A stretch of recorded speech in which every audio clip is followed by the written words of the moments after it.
ini saya bingung nih manggil Kang Mas Tuan Guru atau bagaimana, ini adalah Kang Wasid. Kang. Oke, Kang Wasid, beliau ini salah satu ketua bidang pemikiran dan keislaman. Jadi kaitannya dengan pemikir-pemikirnya kader Ansor ini yang bertanggung jawab adalah Dr. Wasid. Siap. Oke, siap terus. Iya. Artinya kan kader Ansor ini secara tidak langsung harus punya pemikiran yang luas ya, Pak Ya, Dr. betul. Kira-kira ini kaitannya dengan kondisi kader Ansor yang saat ini, mungkin dari proses pengkaderan dari awal PKD, lalu dilanjut dengan PKL, PKN, dan seterusnya, apalagi LI dan seterusnya, kaitannya dengan fokus tentang studi atau bidang yang membidangi jenengan ini, Dr. Wasid. Kira-kira untuk implementasinya ini sudah sesuai belum sesuai dengan bidang yang jenengan ini? Ya, terima kasih, Mas. Jadi kaitannya dengan jenjang pengkaderan yang dilakukan di Ansor mungkin juga dilakukan di Panom-Panom NU yang lain. Iya, betul. Dan sebenarnya itu dalam rangka melanjutkan gagasan muassis yang dimasukkan dalam proses kaderisasi, makanya perlu jenjang. Perlu jenjang. Kalau ditarik ke belakang, sebenarnya Panom-Panom NU itu nanti tidak bisa lepas dari NU. Maka nilai-nilai ideologis itu harus terus dilakukan, yaitu dengan proses kaderisasi. Karena hakikatnya gerakan tanpa pemikiran nggak mungkin ya. Mencintai ulama tanpa belajar tentang pemikiran yang diperjuangkan para ulama tidak mungkin. Sehingga harus. Nah, ini nanti agak berat ini kayaknya ini. Saya lebih seneng kalau manggil Tuan Guru saja. Janganlah, Kang lah. Iya. Kang. Sebelum yang berat-berat gitu loh. Sebelum yang berat-berat ini kan. Ini kan perlu juga sahabat-sahabat yang menonton ini perlu tahu lebih lanjut tentang Tuan Guru atau Kang Wasid ini. Karena ada tetangga saya, yang namanya mirip dengan saya, itu enggak asing dengan jenengan, Kang. Dulunya Dr. Wasid ini kuliah di mana ini sebelumnya? Saya sebenarnya kuliah di UIN ya. Dulu pernah belajar di Al-Ghazini, Buduran, Sarjo. Terus masuk UIN dan aktif di PMII. Dan tidak pernah aktif selain PMII di kampus. Linear. Iya. Karena di PMII akhirnya tahu bagaimana bagaimana orang itu penting melihat fakta itu dengan kritis dan berbasis keilmuan gitu loh. Bukan hanya sekedar ikut dan lain sebagainya. Karena orang yang basisnya keilmuan itu melangkah itu lebih jelas, tidak hanya ikut-ikutan tapi memiliki landasan paradigma dan kritis terhadap fakta yang dihadapi. Paradigma kritis transformatif. Ya, seperti itu kalau di PMII. Walaupun tidak hanya itu paradigmanya. Gitu. Makanya ketika masuk di Ansor terus ditunjuk sebagai bidang pemikiran dan keislaman, menurut saya ya sekian biyen yang ngono gitu ya. Sudah enggak kaget lagi. Enggak kaget. Jadi memang di PMI juga dilatih itu. Lalu mungkin Pak, saja. Untuk aktivitas sekarang nih Pak, apa Kang Wasid? Ya, aktivitas sekarang lebih banyak di kampus ya. Di kampus memprovokasi mahasiswa untuk demonstrasi. Tidak harus lah ya. Masa wis udah enggak sedikit-sedikit demonstrasi enggak apa-apa, tapi tidak harus.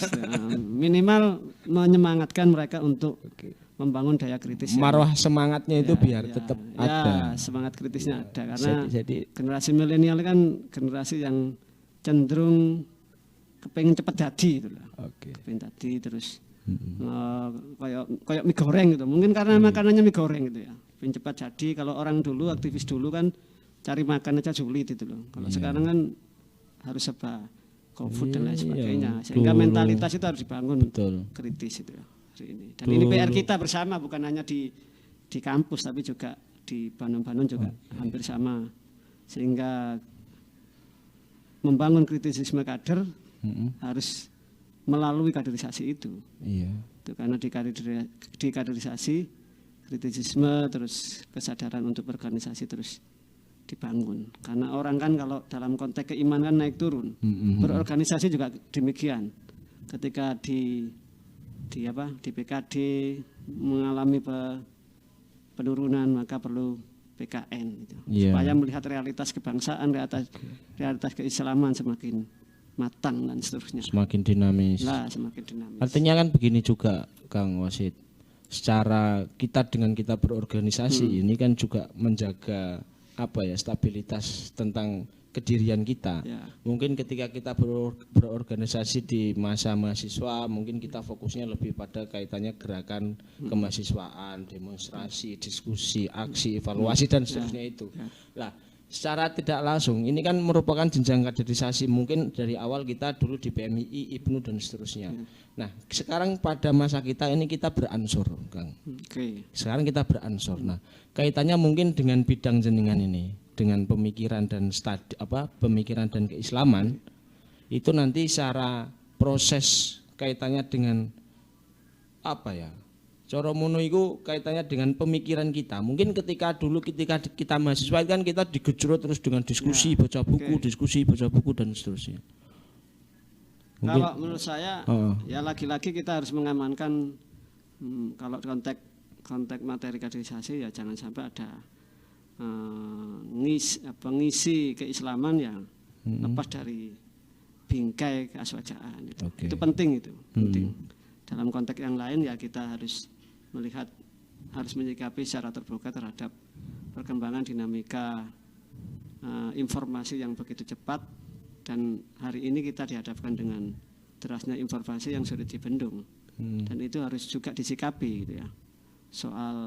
Soal orang hari ini kagetan dengan pawang aja kaget, harus menuduh syirik dan seterusnya. Itu hanya pawang, belum lagi persoalan yang lain itu. Belum lagi soal hoak, pembenaran terhadap hoak dan lain sebagainya, hanya kepentingan sesaat, dan itu yang kita geluti harus kita lawan itu ya.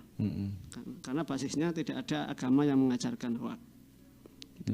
Kalau isu hoak, kalau isu tentang spirit kita untuk cinta kepada bangsa tidak perlu dibahas secara mendalam lah, karena itu sudah final ya. Di lingkungan NU sudah final. Artinya kalau ada orang yang merusak sendi-sendi ideologis kebangsaan ya sekali lagi kita lawan. Karena bagi kita Pancasila sudah final dan sudah seharusnya kita sudah membumikan nilai Pancasila itu, soal ketuhanan, soal keadilan, soal bagaimana kita terus menjaga persatuan. Karena hakikatnya kalau sudah konflik kan sulit kita mengembangkan apapun itu dah. Beragama takut karena konflik. Mengembangkan ekonomi juga begitu. Dan sila-sila yang lain juga penting dibumikan dalam konteks praktek kehidupan. Kita sudahlah kita selesai perdebatan ideologis. Sudah saatnya kita menjadikan Pancasila sebagai dasar ideologi negara. Artinya Ansor hari ini harus berada di wilayah itu, dan saya yakin di pengkaderan juga tidak pernah mengalami perubahan, itu baik di PKD, di PKL, PKN dan seterusnya, termasuk pelatihan-pelatihan di Banser, di Jalul Ansor dan Panem-Panem NU lainnya. Artinya tetap pada prinsip apa yang diwariskan oleh Ki Ahmad Siddiq, yaitu 3 ukhuwah itu. Ukhuwah Basyariah, ukhuwah Wataniyah dan ukhuwah Islamiyah. Tidak lepas dari itu, karena lagi-lagi saya mengatakan prinsip-prinsip itu adalah prinsip-prinsip yang mampu mendialogkan secara harmoni antara visi Islam yang normatif, soal kita beragama, soal interaksi kita dengan agama lain, itu dalam konteks kehidupan berbangsa dan bernegara. Ada ukhuwah Basyariah, persaudaraan antar sesama manusia, ada ukhuwah Islamiyah, sesama Islam. Gitu. Tapi terkadang kalau terjadi perdebatan itu sulit kita mengambil langkah. Misalnya perdebatan antara kepentingan ukhuwah manusia dengan kepentingan ukhuwah Islamiyah. Makanya terkadang kita ambil ukhuwah Islam, ukhuwah kebangsaan misalnya. Antara ukhuwah Islamiyah tidak ketemu dengan ukhuwah kebangsaan. NU secara umum termasuk Banem-Banemnya lebih milih ukhuwah dalam konteks kebangsaan. Misalnya kita berhadapan dengan kelompok kanan, kita ambil jalur tengahnya ya Kang. Jalur tengahnya ya menyelamatkan bangsa itu akhirnya. Makanya dengan beberapa resiko, dibully dan macam-macam ya, karena pilihan pasti ada risiko. Dan ini terjadi pada zaman sekarang. Kita tidak boleh diam itu ya. Lawan. Melawan di masa depan adik-adik kita dan mungkin anak-anak kita. Makanya kita tidak boleh mewarisi kelemesan dalam berorganisasi, termasuk dalam membangun daya intelektual kader sampai kapanpun. Lalu ini juga Kang Wasid, kaitannya dengan itu kita mungkin secara konteksnya sudah mulai berkembang ya ketika organisasi dulu ketika kita di PMI dan Ansor kita lebih pada kaitannya menjaga apa kaitannya ukhuwah tadi, ukhuwah Islamiyah, ukhuwah wasatiyah, ukhuwah apalagi satunya lagi Kang, ada 3 tadi. Ukhuwah syariah, Islamiyah, watoniyah. Oke. Nah, itu kita mengambil porsi di situ. Tentu banyak sekali gejolak-gejolak dan kita mau tidak mau harus mengambil sikap, artinya melawan, namun menjadi jalan tengahnya adalah tentang ukhuwah kebangsaan tadi atau ukhuwah watoniyah. Nah, artinya mungkin ini menjadi tolak ukur mungkin ya, menjadi tolak ukur kaitannya target ke depan tentang bidang pemikiran dan bidang pemikiran dan Islam, keislaman.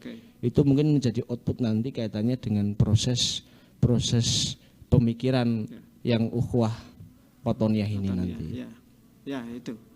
Jadi memang kalau perbedaan dalam Islam ya menjadi realitas lah. Iya. Pasca Nabi Muhammad meninggal itu menjadi salah satu alasan para pemikir mengatakan bahwa penyebabnya terjadinya kelompok-kelompok itu sudah lama itu. Makanya kita harus sadar dalam konteks itu. Dalam konteks kebangsaan lah semua harus ditarik ke tengah. Ditarik mulai isu kebangsaan dan isu kemanusiaan. Jangan kemudian kita atas nama Islam kemudian menghakimi pihak lain sehingga terjadi konflik dan sebagainya.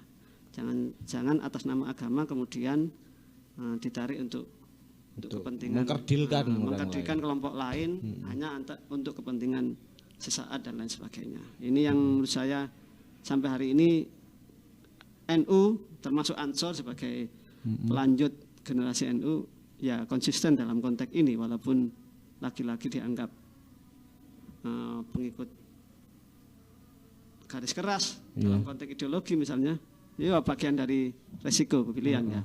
Karena mungkin karena isu keislamannya kurang kental ketika berhadapan dengan isu-isu kebangsaan. Iya. Ini juga Kang, kaitannya dengan konsep tadi yang disampaikan Mbak Sidik. Ya. Kan kita ini juga sebagai kader Ansor dan kader Bansur ini kan sering kali keluar-keluar bila kiai sampai mati, bila kiai sampai mati. Nah, artinya apa ya? Mungkin ada beberapa mungkin saya contohkan saya sendiri semisal. Kamu bila kiai namun hanya sekedar paham namanya saja. Nah kan begitu. Mungkin kita lebih mengkerucut tentang kaitannya dengan muassis NU ada Mbah Wahab, Mbah Hasim, Mbah Bisri dan lain-lain. Artinya mungkin ada beberapa hal yang perlu kita gali lebih jauh dari sosok-sosok muassis ini, Kang. Ya, terima kasih. Memang kita kalau ngomong bela ulama itu gak bisa diragukan ya. Walaupun definisi ulama hari-hari ini semakin sempit itu ya. Karena ulamanya bukan ulama kelompok A, akhirnya kita yang bela ulama dianggap tidak bela ulama. Makanya ulama versi mereka apa versi kita gitu. Yang pasti gak ada Banser itu tidak bela ulama. Sejak lahir itu memang dalam rangka untuk membela ulama. Makanya disebut Ansor, bukan nama yang lain. Karena penyebutan nama Ansor itu juga tidak bisa lepas dari bagaimana sahabat Ansor ikut membantu proses dakwah Nabi Muhammad SAW. Kaitan dengan bela ulama itu sebenarnya berangkat dari rasa cinta. Cinta terhadap ulama karena secara genealogis keislaman kita yang kita lakukan hari ini kan tidak bisa lepas dari kontribusi pada ulama gitu. Yang kalau tarik ke belakang tidak bisa lepas dari kontribusi Mbah Hasim sebagai muassis NU dan muassis NU lainnya. Ada Mbah Wahab, ada Kiai Bisri, ada di Surabaya juga ada dan di daerah lain juga ada. Itu artinya semangat kita untuk mencintai ulama dan sehingga mengakar menjadi kita dalam ideologis membela ulama ini mestinya harus dibarengi dengan semangat kita, semangat intelektual kita untuk memahami pemikiran beliau. Bukan hanya cinta, karena hakikat cinta itu harus memahami. Sama dengan kita cinta kepada Nabi, Rasul, tidak bisa sekedar kita ngomong cinta tapi tidak memahami perilaku beliau, akhlak beliau, kemudian dalam konteks yang lebih luas kemudian kita mempraktekkan. Ketika cinta bela ulama ya tidak selesai di situ. Kalau sudah dibela ya kita berusaha harus mengalami peningkatan. Harus lebih dalam. Lebih dalam. Salah satunya ya peningkatan intelektual.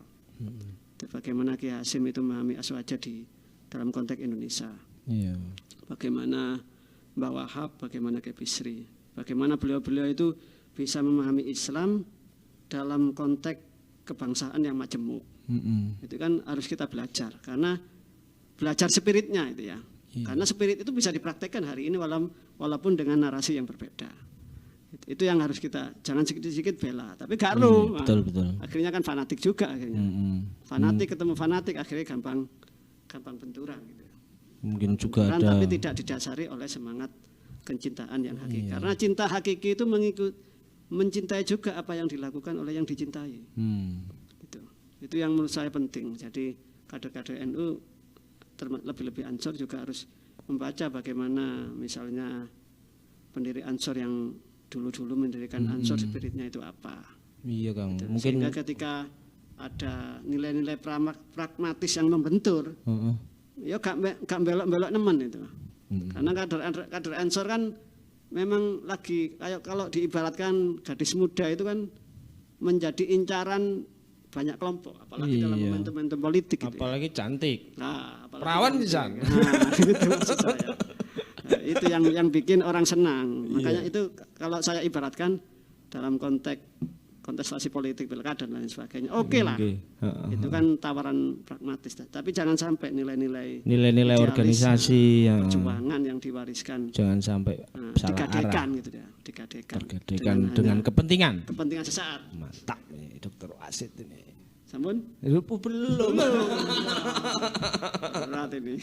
Oh, ngajak pulang aja ini. Sudah ditunggu istri, Tuan Guru? Enggak. Siapa tahu istrinya sudah menelpon NKRI memanggil gitu.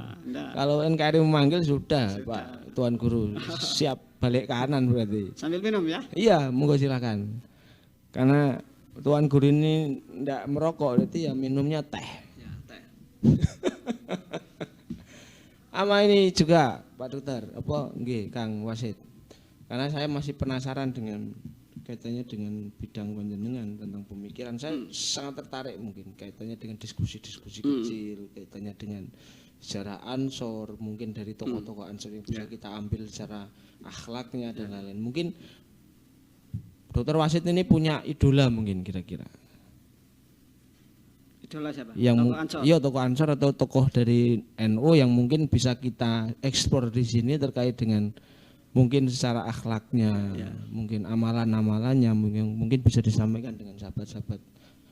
Saya termasuk senang sama Thohir Bakri. Thohir Bakri. Cara mengkomunikasikan antar cabang-cabang misalnya. Iya. Thohir Bakri ini salah satu embrio berdirinya Ansor kan salah satunya Thohir Bakri ya, yang terlibat mendirikan Ansor sebelum menjadi nama Ansor. Iya. Dulunya nama apa lupa saya. Laskar Hizbullah. Dari Laskar Hizbullah ada sebelumnya Ansor itu ada namanya itu. Saya lupa. Ya. Iya. Ansor Nahdlatul Ulama. Ansor Nahdlatul Ulama. Thohir Bakri itu menariknya gini, ketika ada muktamar gitu ya. Beliau itu sebelum muktamar 7 hari sebelum muktamar ini sudah berangkat. Naik, kalau nggak salah di beberapa cerita naik sepeda motor. Zaman semono sudah punya sepeda motor ya. Jadi top, numpak sepeda motor sambil mampir-mampir itu. Jadi muktamar itu sekaligus konsolidasi. Itu bukan langsung ke muktamar. Kalau kita kan ya saya langsung ke muktamar karena berangkatnya 1 hari. Iya. Itu artinya apa? Setiap gerak itu harus ada konsolidasi. Itu. Jangan kalau ada perang terus konsolidasi. Itu konsolidasi itu harus jauh-jauh hari secara kontinu gitu loh. Kalau dalam pengurus PW itu biasanya kapan kita turba ke wilayah ini, itu penting itu. Minimal menjaga ritme. Kalau saya melihat minimal ritme ideologis itu terjaga. Wilayah Matraman tidak ada gejolak, wilayah itu tidak gejolak. Kalau lama-lama tidak dilakukan proses itu, ini kan yang Di daerah lain kan juga banyak fenomena yang berbeda-beda. Betul, kondisinya beda-beda. Kondisinya berbeda-beda, misalnya Surabaya yang tingkat pragmatisnya tinggi, orang hedonisnya tinggi. Ini kalau tidak sering dihampiri, nah, itu kan bisa mengalami perubahan. Apalagi Ansor yang ada di wilayah-wilayah kota besar.